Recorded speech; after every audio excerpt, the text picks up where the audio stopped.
What if you could build a production-grade machine learning laboratory right on your laptop without paying a single cent for cloud compute?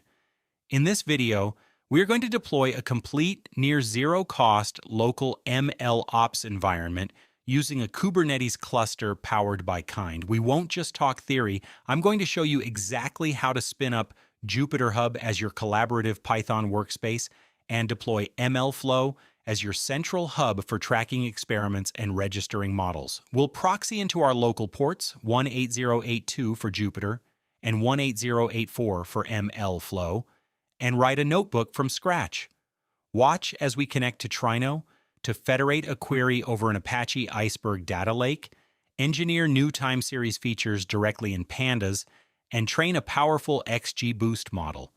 By the end, we'll log all of our metrics automatically to MLflow and persist the final production-ready model artifact straight into an AWS S3 bucket. Let's dive in and build your ultimate testing sandbox. Welcome! We're setting up a local MLOps environment on a Kind Kubernetes cluster to develop, train, and register an ML model at near zero cost. Our architecture covers model development and data processing.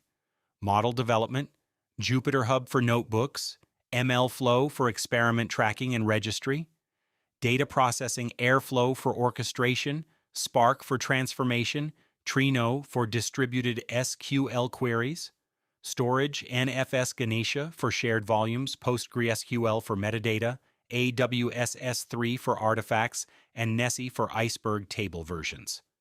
Inference, Kserve for future model serving. Every tool runs locally, meaning zero cloud compute costs. The only external service is AWS S3 for artifact storage, which costs pennies. By the end of this guide, you will deploy JupyterHub and MLflow, query Iceberg data via Trino, train an XGBoost model, log it to MLflow, and persist it to S3. Ensure your Kind cluster is running with NFS Ganesha, an S3 bucket, Iceberg, Nessie, Trino, PostgreSQL, and the yellow trip data loaded via Airflow and Spark from our previous guide. This local setup omits resource-heavy production components, no GitOps, Argo CD, no advanced SSO security, no load balancers, we use kube control port forwarding, and no observability stack Prometheus/Grafana.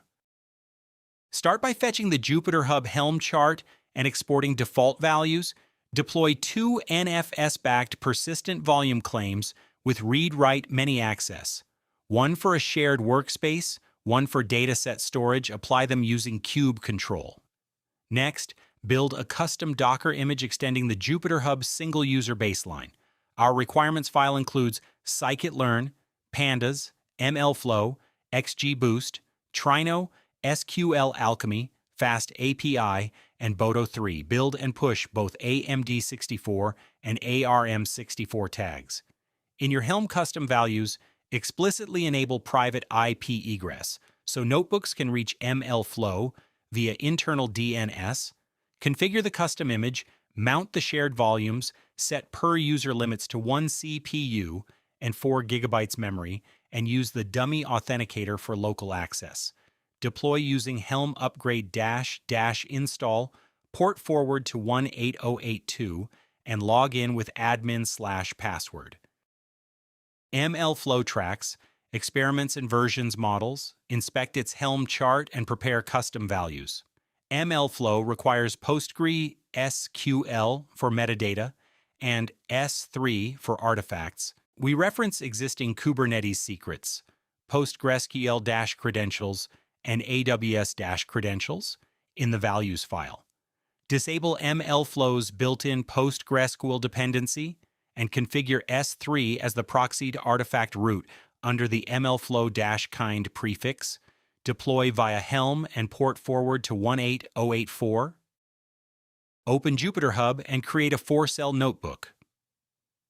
Cell 1, MLflow. Set up import Python libraries, set the MLflow tracking URI to the internal service name, and create the trip-duration-prediction-notebook experiment. Cell 2, Trino query, use SQL Alchemy to query Nessie/Iceberg for January to 2024 and NYC taxi data.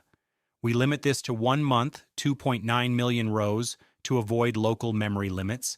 Cell 3, feature engineering, extract hour and day of week from the pickup timestamp, create a weekend flag, drop raw timestamps, and remove nulls. We now have an 8-feature data frame. Cell 4, train and log, perform a time-aware train/test split. Inside an MLflow dot, start_run, open parenthesis, close parenthesis context, train an XGBoost regressor. Compute RMSE and MAE, the integration logs parameters, metrics, the signature, and the model artifact. Open MLflow to verify the run metrics and confirm the registered model version. Check your AWS S3 console. Inside the MLflow-kind prefix, you'll find the serialized model binaries. Storing models externally decouples them from the local cluster, preparing them for deployment. In the next video, we'll serve this S3 model via Kserve.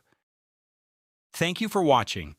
If you found this guide useful, please like and subscribe, and check out the next video in the series, where we'll take this registered model and serve real-time predictions using Kserve.